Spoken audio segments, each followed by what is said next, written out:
Good evening, everyone. Welcome to our fifth Marketing Done Smart event titled Everything Sells, Practical Tips to Professional Selling.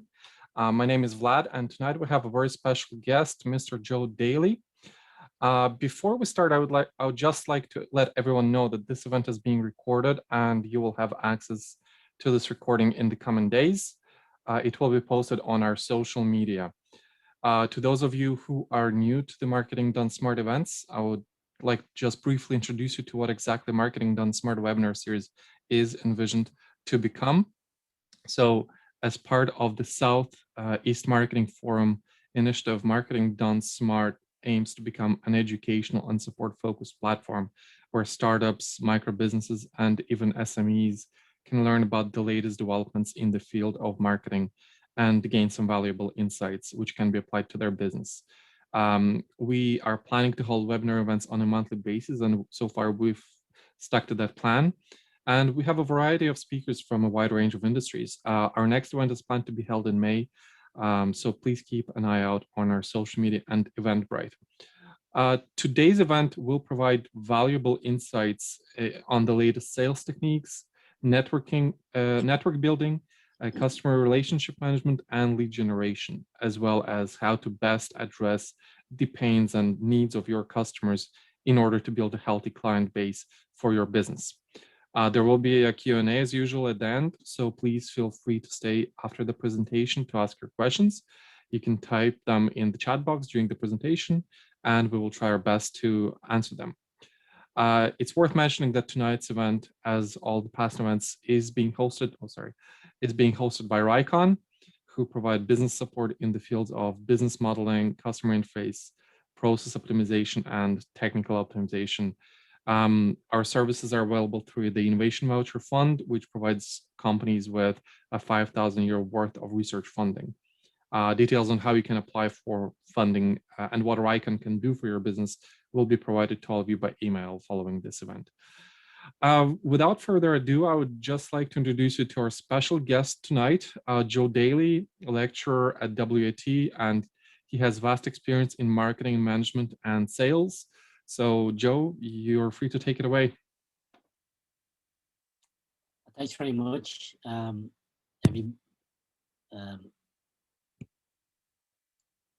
can't see anyone else on the screen, so it's great that you're here. Thanks very much for coming along. As Vlad says, I am a lecturer here at WIT, but most of my career has been spent in sales and marketing, particularly for Telecom Air and Air, and going way back to the Post and Telegraph, so people can remember that far back. So what I wanted to do, first of all, is maybe just let you know what I've done. I don't think I can share my screen, Vlad, for some reason. Okay, now I have it. Thank you. Okay, so what I wanted to do, just as a start off, maybe just to ask you what you thought a salesperson was. So I was going to ask, maybe Vlad, if you wouldn't put in the link to a Mentimeter. So sure, you'll see a link come in on the chat for you. If you click that, and if you can't, don't worry about it, but you should be able to click it, follow the link, and it's asking you to put in what words, when someone says salesperson to you, what words come to mind for you? What do you think a salesperson? That would be interesting to hear. Just 3 words that you think salesperson represents to you.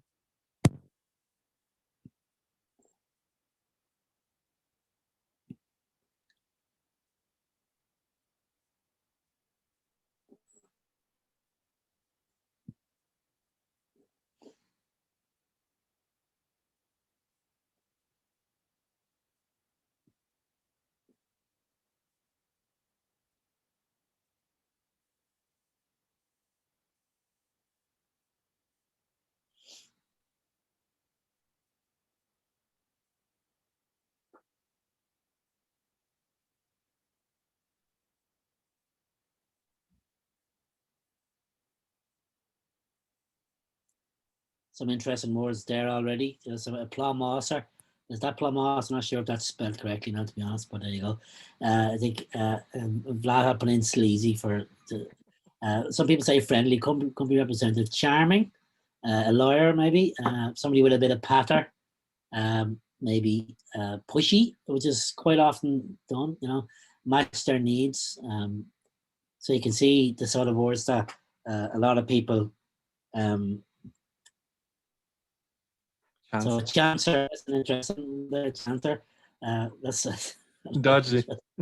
Dodgy. Somebody put in dodgy. I see dodgy. Yeah, meeting needs. So you can see, as whichever words coming in, you can see that quite often when we talk about sales profession, you can see there. Oh, maybe some nice stuff as well. Problem solver, strategist. So a bit of a mix of negative and positive, I suppose. Yeah, I just stopped sharing that. So that's interesting that people say, but you can get the thing that some people have this negative view of the sales profession and sales. But my argument to people is that, as it says in, like, everybody sells, everything sells. Everybody's selling something to somebody. Like the board of a company has to sell to the shareholders.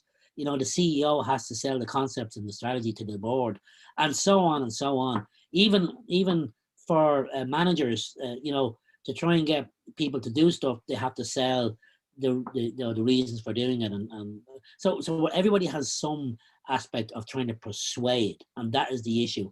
And persuasion is the thing. And so I think that's what we need to focus on. The other thing, if that's important to get across to people, is that if you're providing a product or service to somebody, it's of value. Like, you're not giving or selling something to somebody that is not value to them. They need it or want it or deserve it. And in a lot of cases, because my concentration here is on business to business sales, is that we provide something that somebody else requires and needs. And often they need it for their company to operate. Often they need it for them to make profit. So you're a valuable resource to the other people. And that's the sort of frame of mind people should be in terms of sales. So that'll be the first thing that I would say to you. Let me just get rid of my mental. So just apologies for jumping in and around. To do this stuff online can be a little bit difficult. So just bear with us while we're doing it. So let me just share a little PowerPoint for the second.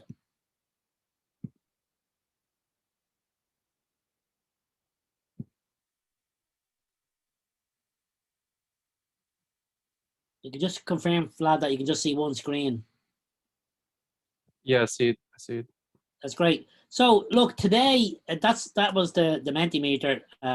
We can also use the QR code to do it, but that was a good bit. It was nice that you did that. So some of the stuff I'll be looking at today is we talk a little bit about before we get to sales in terms of prospecting and how important it is in terms of before the meeting.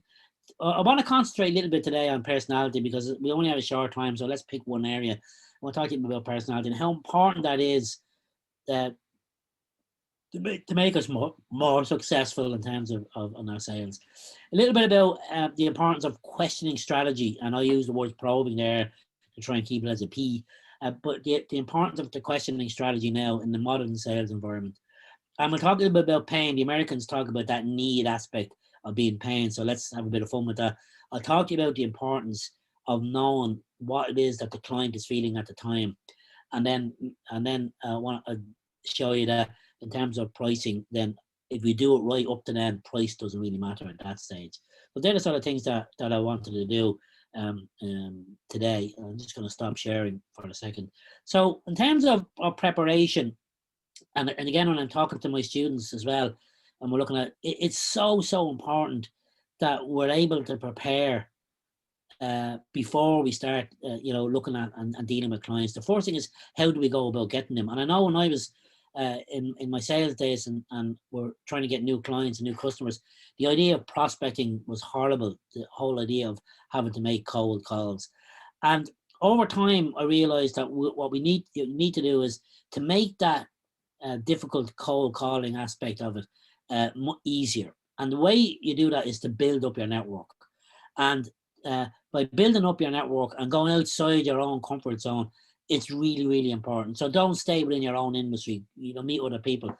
And the other thing about in terms of prospecting was not to be afraid to ask your existing clients for referrals.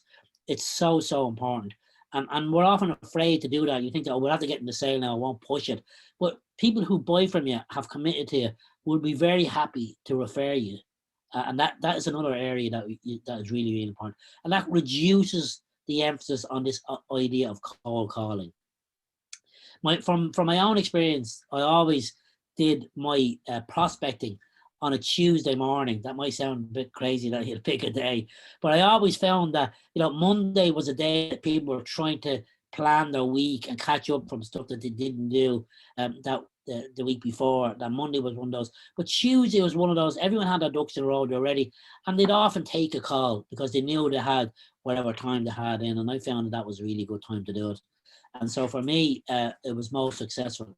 The other thing I did in terms of prospecting, and it's a really good tip, is that when I got a sale, and I was on a high, I'd go and go to my prospecting list and I'd ring somebody, and I'd always try and have a contact name and an introduction, to say that such a body gave me your name, and that helps. But by doing it when you're up, when you've already had a sale, you'd be very surprised. You come across as confident and a winner. It's really good. Don't do it when you've lost a couple of sales in a row.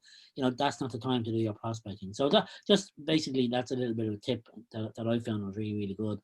And the other thing is, in terms of planning to meet somebody, it goes without saying, do your research on the company and everyone else, and find out what it is that they're involved in. And I often say to them, it's so important to know the customer's customer. What is it that they do, and who do they sell to, and what type of people are they interacting with, and who are they reliant on? By doing that, you'll have a better understanding of what they require and where it fits in. So that's really important in terms of preparing for the pre-meeting. So in my sales career in over 30, 40 years, one of the things that we did emphasize, and this is the area of personality, and I'm not sure how many of you were able to do your personality questionnaire that I sent out. And let me just show you one thing in terms of what we would do in a sales environment. Let me just share my screen again. Can you see that full screen, Vlad? Yes, I can, yeah. And so what we would, in terms of personality in the industry and in the sales side of things, we would look at this, what we call the dimensional selling model. Now it's a bit weighty and it's a bit academic, but we would often talk about, when my sales director would ask me, he'd say, oh, is the person a Q1 or a Q2 or a Q3 or a Q4? And it's a mixture of, if you like, behaviors, dominant, hostile being a Q1 and so forth. But look, it's a little bit weighty, and I thought maybe a bit better if we did something a bit more fun, because at the end of the day, it's you'll get a bit out of it. So what I wanted to do is to do some do the thing on Hartman, and I'm not sure if you've had a chance to do it. So maybe, Vlad, you might put up a poll. Sure, well, yeah. If anyone has done it, and if they haven't, we'll say, I'll just stop sharing it. Sure, the poll is launched. So maybe you show the colors, Joe, or what they mean there. Yeah, but if they've done it already, they'll have picked the color. So let's see how many people have done it. Probably only. Only if you have done the poll. Yeah. You should have received it today before the webinar. If you did it, so you just enter your answers. So the answers are coming in. If you've done it, the answers are coming in. Yeah, we see some answers there. I can't vote. Sure, I can't. I don't think so. No. So I'll share at the moment, only yellow anyway. So just and those that haven't done it, they can just pick it now.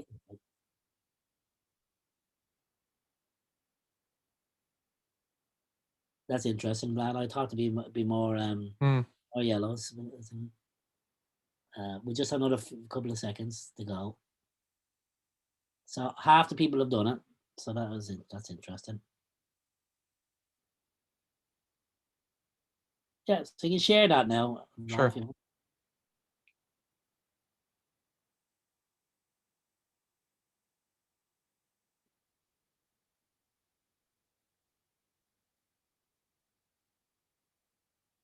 You'd have to end the poll first. Oh, should I? Okay, sure.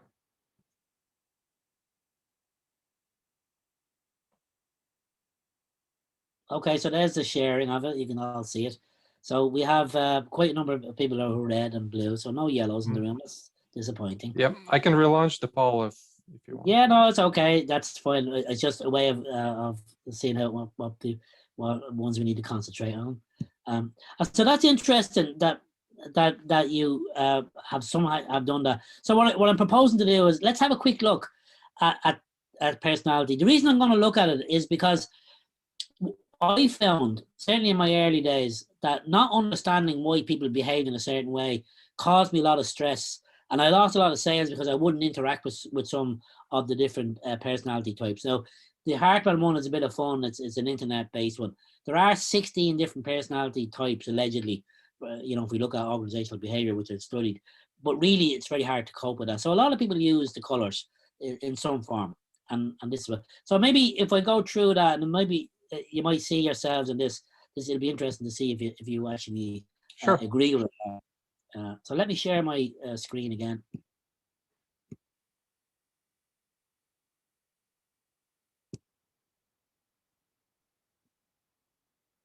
Now, can you see that, Vlad? Yep. Single screen. Yep. Okay, great. So here we are. We did the personality test, and some of you have done it, some of you haven't. But you can do it. And I've no doubt that once we go through this presentation on the personality, that you'll want to do it. You will want to do it. And so what we say is, it's important to know ourselves so that we can know others. So that's the reason why I've asked you to do it. But also to be aware that the people you're dealing with have different types of personalities. So what we will do now is we'll identify the core motives of each of the personalities and what are the strengths and limitations of each one. So this is the Hartman one. The issue I have with Hartman says is that you're born with a personality and your behavior at birth. Now, I think most people will agree that it's a bit of both, that you are born with a certain personality, develop more. But I had 3 grandchildren, and they all three have 3 different personalities. So there's definitely something in that birth issue as well, because they're all born into the same family, they're treated the same way, but 3 different personalities. So that's interesting. And so I'll just go back to my presentation. So here's the 4 different colors. So you'll saw yourselves that there. The red has core motives of power, leadership, and our talents and vision. Blue is the core motive is intimacy. The talents are quality and service. White core motive is peace, and the natural talents are clarity and tolerance. And yellow core motive is fun, enthusiasm, and optimism. So that's the reason why I fly hot air balloons, because it's fun, and I'm optimistic that we'll land nicely. So the 4 personalities, if you're red, what Hartman says is that healthy reds are the lifeblood of humanity. They are the movers and shakers of society. And it's not unusual if you were running your own business that you are, because it's something that reds are capable of doing. And again, like everything else, everyone isn't a core pure red. They're obviously a mixture. So just be aware of that. So what's their motive is, core motive is power, leadership, and vision is their natural talent. 25% of the American population are reds. So what is it that red, and you might agree to this if you are, they want to look good academically, they want to be right, they want to be respected, they hide their insecurities, they like to lead, and they like to receive selective approval. So they like to seek approval from the people who matter. So that's one of the differences of a red from everybody else. Here's the strengths. So if you're red, and a few of you said you are you creative in a crisis? Are you highly verbal? Are you proactive? Are you decisive? Are you disciplined? Are you task dominant? So all those things, are you logical and assertive? So whoever, you have these limitations. Are you bossy? Are you arrogant? Are you inconsiderate? Are you insensitive? Are you obsessive? Are you impatient? Are you a poor listener? So is that the thing that comes across? The issue, of course, the big issue, the big learning for us this evening is, what do we do when we come across these people?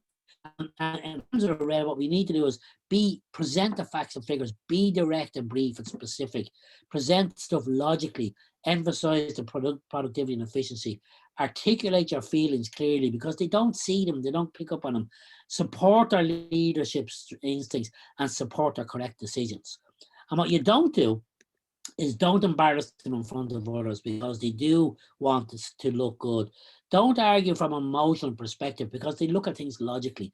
Don't be slow and indecisive, because they don't suffer that easily, they don't like it. Don't always use an authoritarian approach. Don't wait for them to ask for your opinion, because they won't ask it. They won't. Don't take your arguments personally, and don't demand constant social interactions, because they're not really social beings in terms of Reds. And here are some famous Reds. So you can see that this was done before this gentleman here became and lost his presidency, but you can see the type of individual we're talking about. So I just stop for a second. So those of you who are Reds, I wonder, do you see yourselves there? Is that you? But the important thing is, and I'll just share this with you, in my early career days, I had a real difficulty dealing with Reds. I'm a yellow, so I had a difficulty with people who are very, dominant and hostile, and I thought it was me. When I learned about this, I realized that it wasn't me, that it was actually their personality, and they treated everyone the same. They treated everyone with a hostility, and over time, then I realized that I needed to match their level of dominance. So I always stood up to them, even though I'm only 5'3.5". I always stood my ground to them, and they what happened then was they started to trust, and they started to feel like warm to you. They felt I'm giving them the facts and figures. I'm doing things efficiently and effectively for them. I wasn't going to take any BS from them either. My time is my time. If I got a half an hour meeting, I insisted on using the half an hour. Those sort of things. And over time, I had really, really good customers and clients who were Reds, and we did develop, and as over time we did develop it. So that was the most important one that was difficult for me. So what I would say to you is that's the big lesson in terms of people who are like that. They're not like that because of you. They're like that because of themselves, and you'll be able to manage them much better. So let me go back to my screen, and we'll quickly go through the other ones, because there are some Reds and whites. That's our blues and whites in the room. My screen. So in terms of blues, what Hartman says, life cannot bestow on anyone a more gratifying reward than sincere appreciation and trust of a blue friend, employer, or family member. So what we're saying is that, these are people, their core motive for a blue is intimacy, their natural talent, quality, and service. So you can imagine an individual, they like to be good morally, they like to be understood, they want to be appreciated, they like to receive acceptance, they reveal their insecurities. So they're people who will tell you there's issues, and they like to please others. So just bear that in mind. So here's their strengths. Is this you? Are you organized? Are you an excellent trainer? Are you intimate, dependable, compassionate, sincere, and loyal? Is that you? Well, if it is, are you also these? Are you also hard to please, a perfectionist? Are you suspicious? Are you judgmental? And are you overly sensitive and worry prone? So is that you on the other side of things? And what we say is those sort of people, in order dealing with them, is that you need to show appreciation with them. You need to take a sensitive approach, demonstrate sincerity, limit their perceived exposure to risk because they're risk averse, help them feel secure, promote their creative efforts, and be loyal to them. What you don't do is don't make them feel guilty. Don't expect spontaneity. Don't be rude.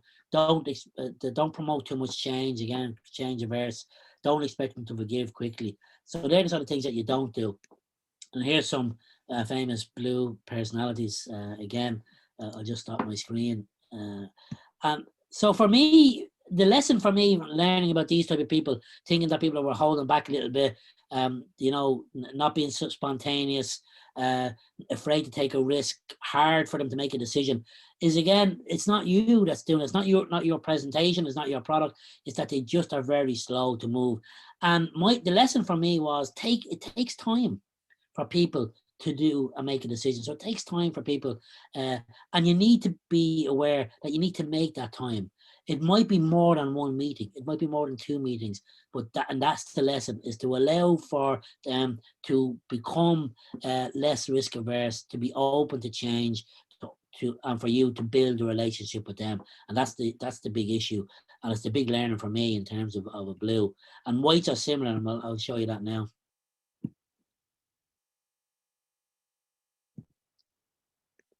And so whites, as Hartman says, offer us all a model of gentle human dignity. So their core motive is peace. Their natural talents are clarity and tolerance. They like to feel good. They like to be given space. They like to be respected, to be accepted. They withhold their insecurities, which is different than the blue. and they like to please themselves and others, which again is different than the blue. So it takes a little while to distinguish between the two of those.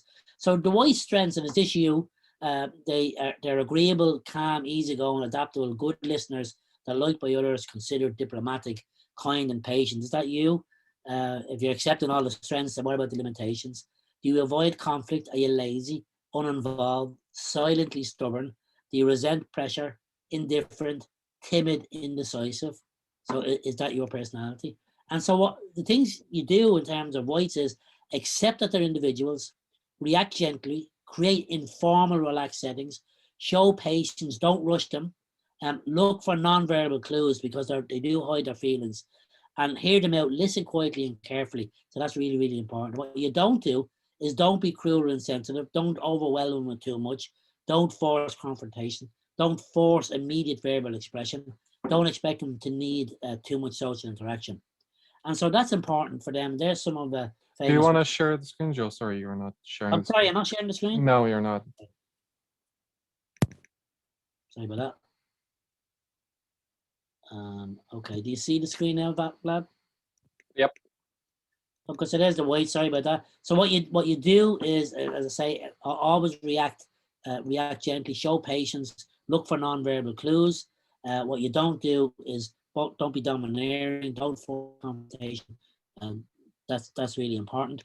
And then here's some famous white people, so you can see the type of individual we're talking about. I'll just stop sharing. So again, you can see. If you look at the difference between the white and the red, it's very transparent. But between the blue and the white, it's not so much.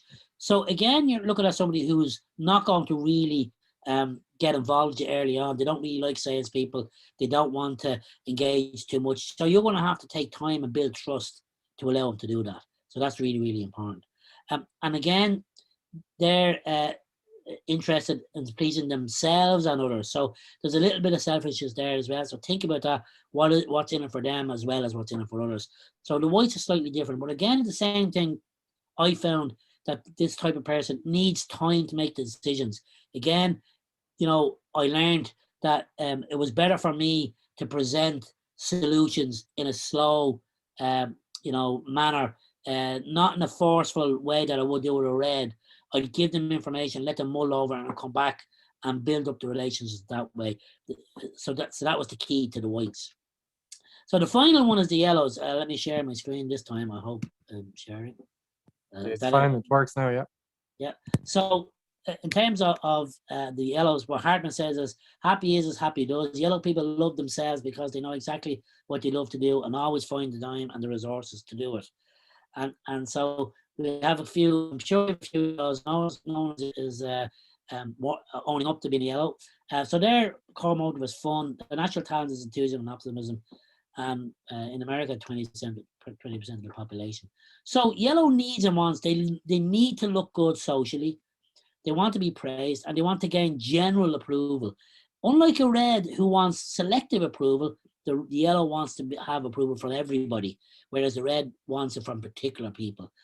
They loosely hide their insecurities. So you can see the type of person that they are. They don't really tell too much and they like to be noticed. So you'll know them the way they dress, generally. So here's our strengths if you're a yellow. You're carefree, enthusiastic. Do you love fun? Are you spontaneous? Are you happy with life? Do you like physical contact? It gets us into trouble. I know I've gave Anne Cusack plenty of hugs over my life and our career. So, I'm a hugger, so that's nowadays you can't hug. I miss all my hugs. Are you trusting? Are you never dull and boring? And my wife often says to me, there's one thing about being married to you, Joe Daly, it's never boring. And so, yeah, that's, then you're a yellow when you're told that. And so our limitations, I'm afraid we can be poor listeners because in a situation like this now, I have to do the talking, but we really have to teach ourselves not to do it. You can be superficial, we can be self-centered, uncommitted because we flip from one thing to the other. We can interrupt, we can be sassy and demanding, loud and obnoxious sometimes, afraid to face the facts, that's true. We can be vain, impulsive, and so they're the sort of things that you have in terms of limitations. So what do? You need to take a positive, upbeat approach, offer praise, appreciation, accept some playful teasing, especially in an Irish context. We often do that. We tease people.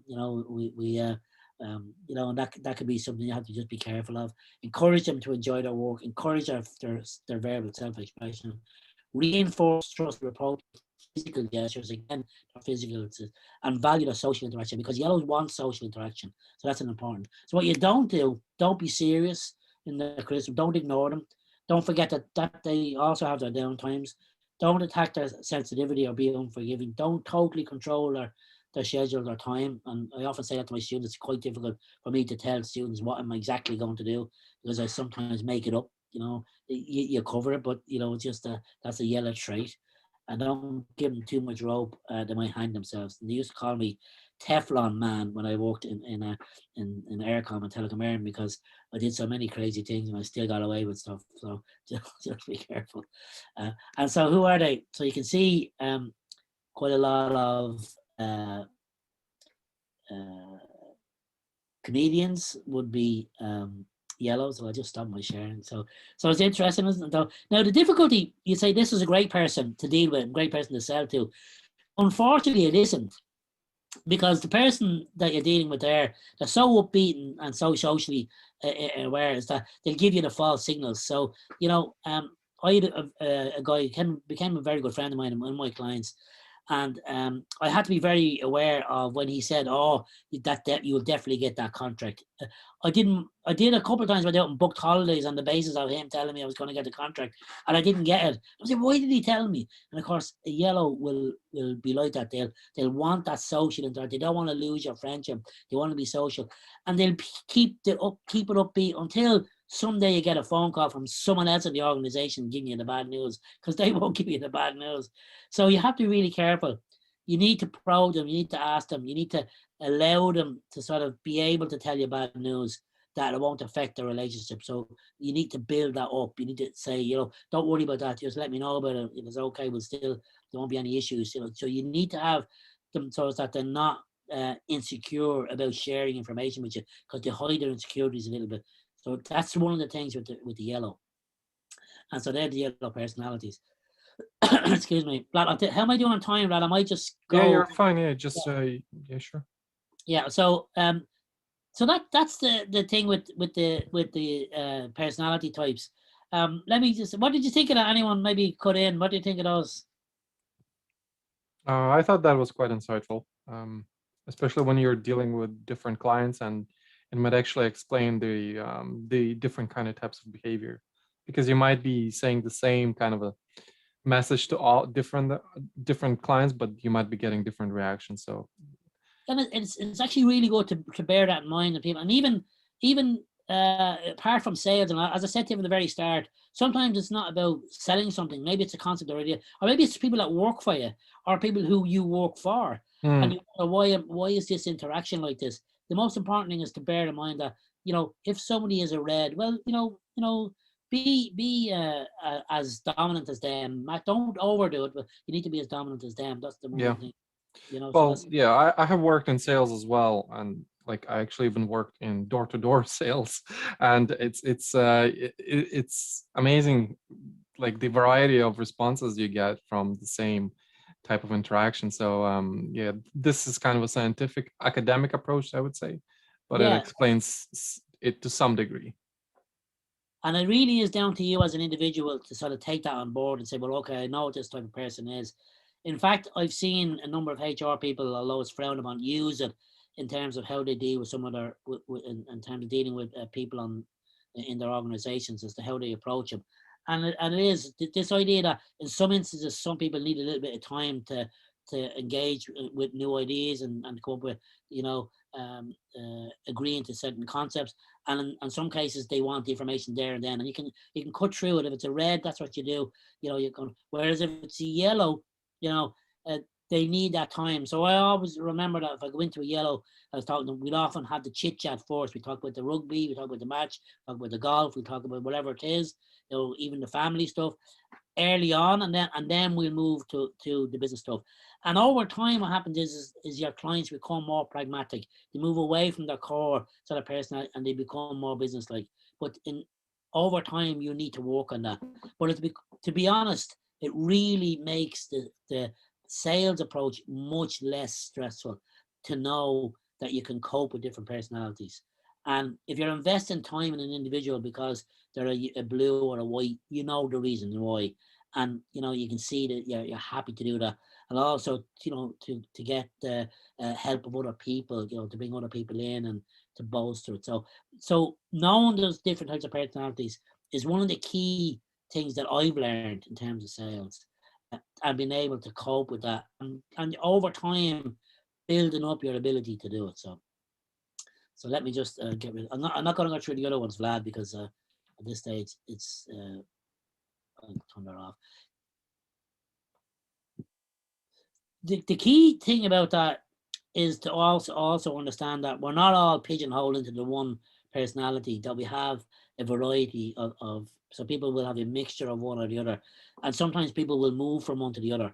It depends on how they are feeling on that certain time of day. But what we would say in terms of personality is over time you have a predominant type of personality, so people can have a mixture of two. And they say the people who have red yellow mixture are the key leaders, so the people who have the very strong social skills and at the same time very strong leadership skills, and they can switch from one thing to the other. And it could be apparent sometimes to say, my God, this person's out of character when they're making a really serious decision. So just bear that in mind, and bear that in mind for yourself as well. So let me go back and share my screen again.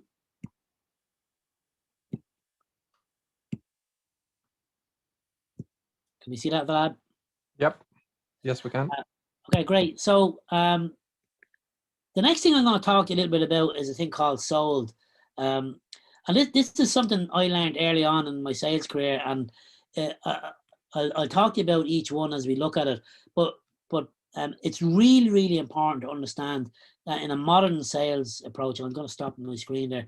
In the modern sales approach is the ability to interact with the client in a professional way, in a way that is actually in a psychological way as well. And that is by using what we call a questioning strategy. And the method I use is the method of sold. And why do we do that is because we now realize that in order for us to be really successful at selling is that we need to understand the client really, really well. And we need to understand the client's client really, really well. And the only way we can do that is to get the information from the client and to talk to the client. And the other thing is that we need to bring the issues that the client have to the front of their brain instead from the back. So we need to just make that discussion, and the discussion is really, really important. And I'm just reading some papers today about even now how important it is listening skills are. And one of the papers is saying that in order for people to be really successful going forward from now on in particular is to be able to listen. And the three aspects of listening are this idea of being able to mirror. In other words, to acknowledge what the client is saying, nodding our head, saying yes, asking for them to rephrase information that you don't have, but that constant feedback in that mirroring approach. The other one is to make sure that the client is doing a lot of talking, and the way you do that is to ask open questions, and that is a key aspect of the sales role, the ability to ask open questions and getting from, so allowing the client to talk and bring out, and then the final thing now is rephrasing what the client is saying so that you really do understand what they're saying. And that's a listening skill. And I often say to my students now is that we have 2 ears and 1 mouth. We should listen twice as much as we speak. And that's why as a yellow, I struggled really hard in the early days with that. But now I'm conscious of, when I am particularly talking to people or in a sales role and I'm still sort of, looking for jobs to my students and things, that the way we do that is, listening strongly. And the structure I have in terms of a discussion with a client is about this, what we think called sold. Now, some of you might have heard a thing called spin, which is very similar. It's the same thing. So I would say to you that we use the thing of, so let me just share my screen again just to go through the, we see that, Vlad? Yeah. So Yep, we use this synonym of sold, but the first question we ask our clients is questions around the situation that they're in. And then, so as to say to them, look, tell me a little bit about how you're coping with this product you have now, or how are you coping with what you've been doing at the moment, or tell me a little bit about what's been challenging in this field. So in my area, I was in telecommunications. So the questions I would ask is, how is the network operating at the moment? What difficulties are you having? Now, you notice that those questions are open questions, and it's a key trait to try and train yourself to do, is to ask open questions, because you'll find I often give my own students little role plays, and they use closed questions so many times. I'd say only open questions, and they'd say to someone, tell me, how many employees do you have? And of course, a blue or a white will say 400.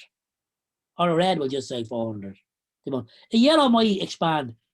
If you ask a question, tell me a little bit about your staffing structure at the moment, there's an open question. Then the person has to talk. And your probing and your questioning strategy is not only about gathering the information that's really, really important. It's also about getting the blue and the white, and to some extent the red, to open up and discuss.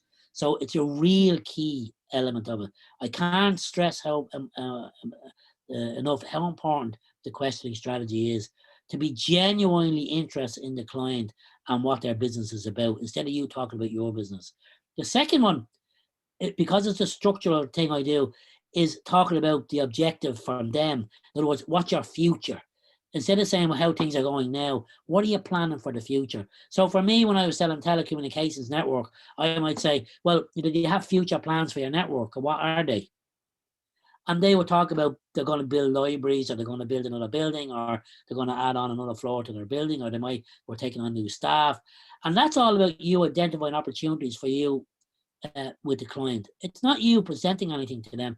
A key part of the questioning strategy. And it's really, really important. And how you structure is really up to you. But for me, I found it really good to have a structure. It's a psychological issue, because what happens is they bring out, during that discussion, they then open up about the issues that they're having, the things that are causing them problems. Because again, the reason why the Americans call it pain is that you need to bring that out. You need to bring out in them what are the issues and why is it that they'll need you. Once you do that, then it's only then you start introducing the next one, which is the leverage. And I'm not paying to tell people you don't introduce the solution to a client, even though you know that is the solution. You don't introduce it until you've gone through an extensive questioning strategy. Once you've done that, you know exactly what to present. You can then pick out of your bag of products or services precisely what the key product or service is for them. So that's the important thing. So that's what I would say to you. It's really, really important not to introduce your product until that stage, because then the final one, in terms of the decision or the detail, it could be the decision to bring in another person in the buying center, like the finance person or the head of product or the purchasing person. It could be anything, or it could be, well, let's work out and how do we get a tender, or what way does that. So that could be what the decision is. But by going through the questioning strategy, then you are covering all the objections that are likely to arise later on. So it's a slower process in the start, but the decision and the buying comes much quicker. We don't talk about the pricing then. We don't talk about anything, because it's a perfect fit. It's a solution. So I'm going to stop there. So that's the thing I use. And as I say, there are other things like spin, and there's other synonyms that people use. But for you, I would say the most important thing is to have that ability to inquire and probe the client, sit back and listen intently to what they're saying. I know we don't have a huge amount of time. I'm going to share this little story with you. Way back, God knows when, in the prehistoric times, I was a key account manager at RIKON, and I was taking on a new client, and we often did a handover. So the existing account manager would come along to a meeting and hand over to me. So on my route, I was heading to Tipperary to meet the client, of quite a big client, and I got a call from the previous account manager. He said, "Oh, I'm sorry, Pat was his name. I hated him, and I still hate him now. He said, I can't make the meeting, you'll have to go on your own. Oh, not a horrible thing to meet a new person on your own. So I went into the client, and I used my soul. I went in and I said, listen, do you mind if I ask you a few questions? I just want to really get to know about your company and how, and I know I can inquire from the previous account manager, but for myself, I'd like to know. So I started asking them open questions. Tell me a little bit about that. Expand on that. That's interesting. Tell me more about that. And then I'd ask them, well, tell me a little bit about what you're planning in the future. Oh, that's very interesting. Oh, go through that in more detail for me. They're the sort of things I was asking them. And I was sitting back listening intently, and they had loads of things to tell me. And then I said, well, we have a number of products and services that could maybe fit into those things. Can I come back sometime and we could go through a little bit more, because this is our first meeting? I said, yeah, that'd be great. Let's have a discussion on it. And I said, that's great. Let's meet in 3 weeks' time, and we fixed the date. And just before I left, he said, Joe, can I say something to you? He said. I said, well, yeah, sure. I said, you're the first person from your company who sat down and actually listened to me. Everybody else told me what they could do for me, but no one actually ever listened. And so it was really, for me, it was a real learning that person really knew that I was listening intently. So it's a real difference for a client when they know somebody is interested in their business. So I would say to you, that's a key thing for you to do. Let me share my screen again. I'm conscious of time as well. Oops, let's see, little share. We there, Vlad? Yeah, it's fine. Right? Are we doing on time? Another few minutes left? Yeah, sure, about 10-15 minutes. Okay, fine. so let me go to the next thing, and that it's that this is a bit of a tricky slide. It is quite deep. I did this today, and I made loads of mistakes. So I'm a very good salesperson, but I'm brutal on Canva. Just letting you know, I'm not very good at making slides, but I'm actually quite good as a salesperson. So the reason I wanted to show you this was, again, in terms of pain, is to have an understanding that the client goes through a number of phases. So you can see at the very top, the first thing is around the solution, and they're just thinking about that. The next stage is, well, I need to evaluate and see what's the best thing for me. And the final stage is, well, look, do I need to commit here? So they're sort of the 3 stages that they go through. And the things that are top of mind for them, that they're worried about, and that affects them most, they change over that time. So if you look at, you can see my cursor there. The first thing they want is, do they actually have a need for something? So that's uppermost at the very start. Oops, that's uppermost in their mind at the very start. But once you make the discussion around it, and they know they need, they find that they know they need something. That's the thing, is, they're making that decision. Do I actually need something? Do I need to go on to the next stage of evaluation? Do I need to get something? And if they do, then they move on to what is the solution. And uppermost in the mind is, these are going to have to do something. It's going to cost me. And that's uppermost in the mind then. Excuse me. But the risk of doing something is very low, because they haven't made any decision. They haven't made any commitment. So so as you go along, trying to get my cursor to work, as they go along, the solution remains very strong over the discussion. That's why your probing and questioning strategy is really important, because it shows them that you're concentrating on their solution. That question, so tell me more about that. Oh, that's the way that works. Go through that bit more for me. And because then you can then use your leverage, you can say, here's something that might fix that and that we spoke about. Then the cost of it becomes less of an issue, and the need falls away, because they then become convinced of the need, because they've had the pain. They've verbalized the issues that they're having, and they now know, I have to do something because of your questioning strategy. And it's at that stage, the risk at the end becomes, well, I'm not going to commit to this. And the risk is about, are they going to choose you? Are they going to choose the solution you're putting forward? And there's a number of different ways of, and it depends on the client, of saying, well, look, here's the solution. Some want you to give them a single solution, and you know that by the discussion. Others might want a variety of solutions. But the important thing to remember is that once you've gone through the questioning strategy, price is not an issue as such, because they know the value to them. So it becomes value. And that is the thing to them. So I know that's a very busy slide, but if you think about it, when if you ever bought something, that when you go to the very end, it's making the decision at the end is not about the cost, because you're committed to it. It's really about, am I going to make the final decision? Let me just stop sharing that for a second. And so what I've often found is I'd convince a client to the very end. And once I put the contract in front of them, they'd go to put the pen on the contract. And invariably they lift their head up and say, just about that other bit. And you'll be there saying, sign the contract, sign the contract.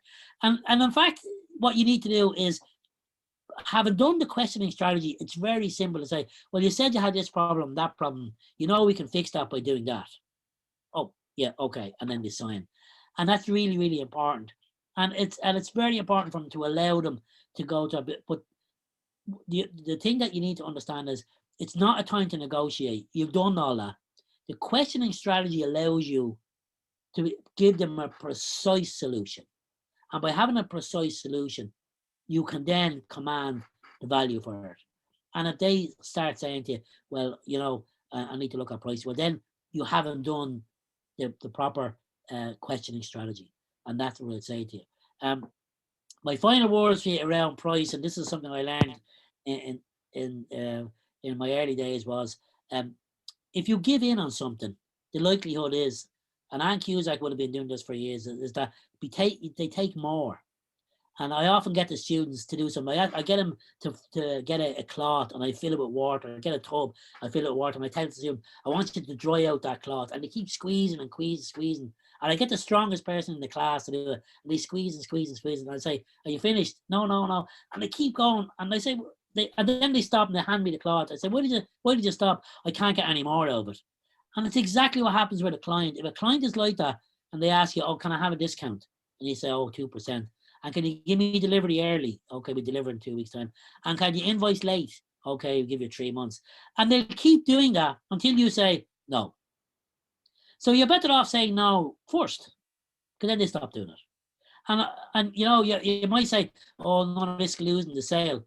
Well, you know, do they really want to buy at the value that you're giving? If that's the value, if they say, can we just go, no. And if it's a question of you have to give them something, because you know, and a lot of us would know, sometimes you have to give a little bit of sugar, sweeten the deal. And someone say to me, look, Joe, you know, we have to get the training for this.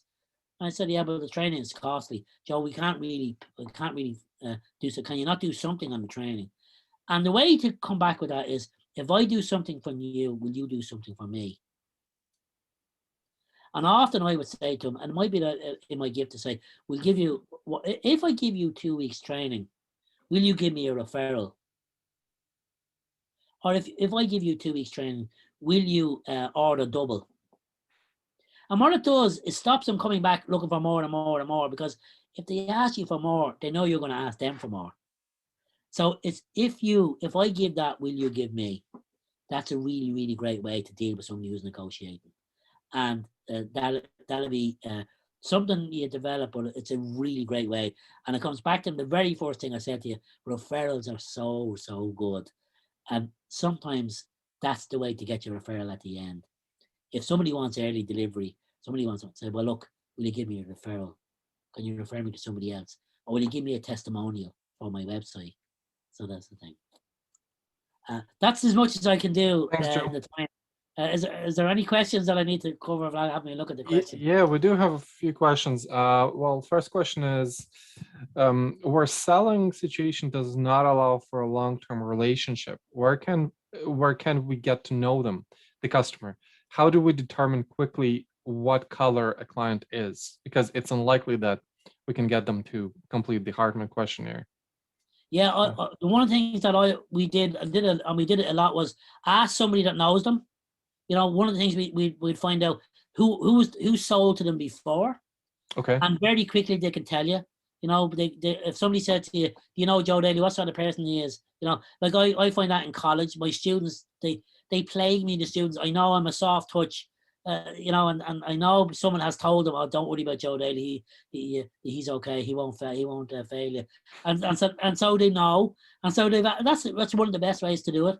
The other thing is, you know, you'll find, you know, if you make a phone call to make an appointment with somebody, you get a feel for what type of person they are. But the best way is to ask somebody that knows them, you know. Okay, all right. Another question we have is, are there any computer-based tools like CRMs that you use or have used for sales, something like Salesforce or ACT? Is there any you consider to be the best? I wouldn't be, that wouldn't be my area in terms of CRM systems and that, but there's a huge amount of them, and the advice I was given from somebody who was spoke about this is don't be going to the very top at the very start. There's loads of CRM systems that are free, and try them out and do that, and then work as things go, become a bit, as your business requires more, go to the ones that are a bit more expensive perhaps, but you can start off early, start off free. Intercom is one that my daughter worked for Intercom for a while, and that's a very relatively new organization. Salesforce can be expensive, but it's all encompassing. But there are some that are off the shelf, reasonably priced. My issue would be that what's really important is to try and maximize the one-on-one, maximize that relationship opportunity to meet people. So network, it's really important to build your network. That is it. Don't rely too much on your CRM system. Okay. It is important. People buy from people. Thanks, Joe. Do we have any more questions?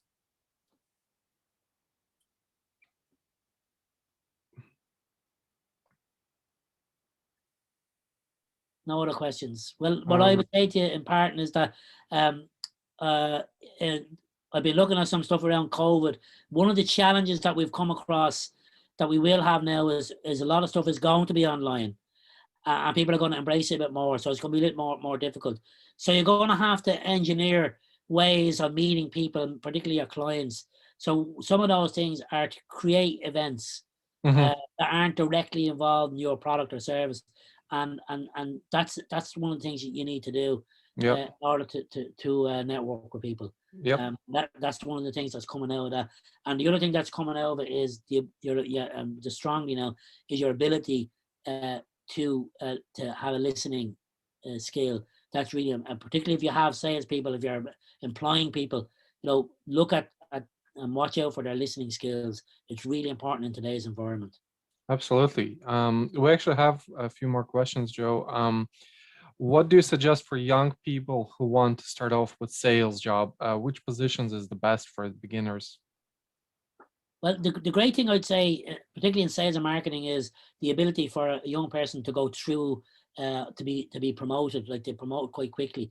So I would say to sales people who go into the sales, is one of the big areas is trust and ethics. People do expect, and now that is a big issue, in terms of, so build trust with people, and the other thing is give time. I made the mistakes in my early career of, booking, 6 and 7 meetings in the day and frantically running from one meeting to the next meeting to the next. And I realized, what, you need to give some clients more time. So I'd cut that down to 4. So when you do, schedule time, give the client time, and that I would say to people who are starting off, learn that thing and use the skill of questioning, build your listening skills, and come across as really authentic, and make sure that the client feels that. Don't jump in. One of the things that really good salespeople, after a few months when they get it, is they know the solution that the client needs before they even meet the client. They know what they want. Don't be tempted to do that. Do the sold. Ask the questions. Don't give in the solution until the client has given you all the information, and then give the solution, which you probably know anyway. But don't do it. The really good people don't do it. And I would say to you, for the new people, is look up a guy called Mike Bosworth. Mike Bosworth is a famous sales trainer in America, and he has a TED talk on storytelling. And the real key to really good salespeople is storytelling. And especially the exercise we did at the start of this webinar, it showed that there is a perception about the salespeople that it's not all positive. So giving time to clients and being genuine, that goes a long way. So that's a real good advice, Joe. The next question we have is, what is the breakdown of Hartman's colors across population? Oh, I think the breakdown there was, I think he said 25% of the Red, population was it? are red, and 25% of the population are yellow, and then the other, or sorry, yellow, and the other two in between. But I think that actually is different in different. Like I teach in Germany, and I'm looking at the German, and so the German, in my class, I find that there's more reds in the German. It's just one of those things, you know. And in Ireland, we have more yellows. It's just that we're more Easy going. we're a bit more of that type of it's just one of those things, and it's across different countries, you know. But the other thing is to remember that people have a combination of them, you know. So really, most people fit into the blue white, you know, in terms of, so that's why the questioning strategy is so important. As you go higher in the chain, you'll find more reds because they are leaders and they are more, you know, people are pushing on and a bit more, and so it's just one of the nature of it. Sure. Find, you know, and that's great. But then you can cope with them, you know. Yeah, absolutely. Thank you, Joe. The next question we have is, can you give some tips for cold calling and closing deals over the phone?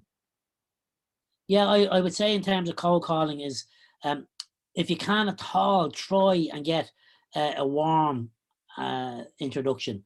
You must be somebody, and you can do it. And what I often use, because I use LinkedIn quite a lot, because I feel I'm still selling. I'm trying to get jobs for my students, constantly getting jobs for my students who go on placement. That's my job. And I'm always looking for jobs. So I look at LinkedIn, I find out who's who. Do I know somebody from WIT? I'd give them a call first. I'd say, listen, do you know the HR person? Would you mind sending a message to the HR person? It's a long way about it, but it's much more effective. Because if you ring 100 people that you don't know, you might get 2 or 3 of them to actually buy your product or are successful. Whereas if you do, 15 people that you spend time getting contact with, you might get 5 or 6 of those. Absolutely, yeah. Which is twice and 3 times what you're going to get. So I would say do research, try and get a warm introduction if you can. That's one of the ways. Or use an event like this to say, and approach people. But so and use the sold methodology over the phone as well. That will work. Talking to people and going through that strategy. And always say to them, listen, I'm going to take some notes so as I come back to you on those things. And so that'll be my. I actually, I think that's very good advice, Joe. And I can actually also contribute to that because I have done quite a few cold calling as well. My tips would be try to find a decision maker when you're calling someone. Let's say when you're calling a business and trying to make a sale, be prepared, prepare the script. So work over the script, and the script, you won't get it right the first time. So it's kind of a trial and error.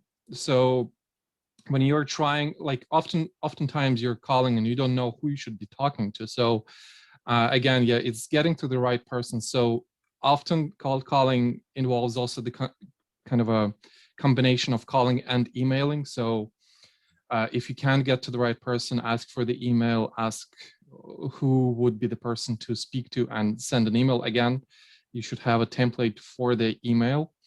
And finally, in terms of, I guess the second part of this question is closing deals over the phone. Now that's, I'm not sure if that would be the best approach. Yes, you can do that. But often if you're actually cold calling and the client doesn't know much about what you're offering, it's better to play a long game and actually schedule a follow-up meeting with the decision maker on one-on-one. As Joe said, it's not a bad idea to meet one-on-one with new clients. And yeah, that would be kind of my advice. Next we have, that's basically it. Yeah, sorry, I just got a message thanking us for the presentation. But if we don't have any more questions, I guess we will end it on this note. Thank you all for coming, and I hope you enjoyed this webinar. As I mentioned before, the video recording of it will be available in the coming days, and our next webinar will be in mid-May. So thank you all. Thanks, Joe.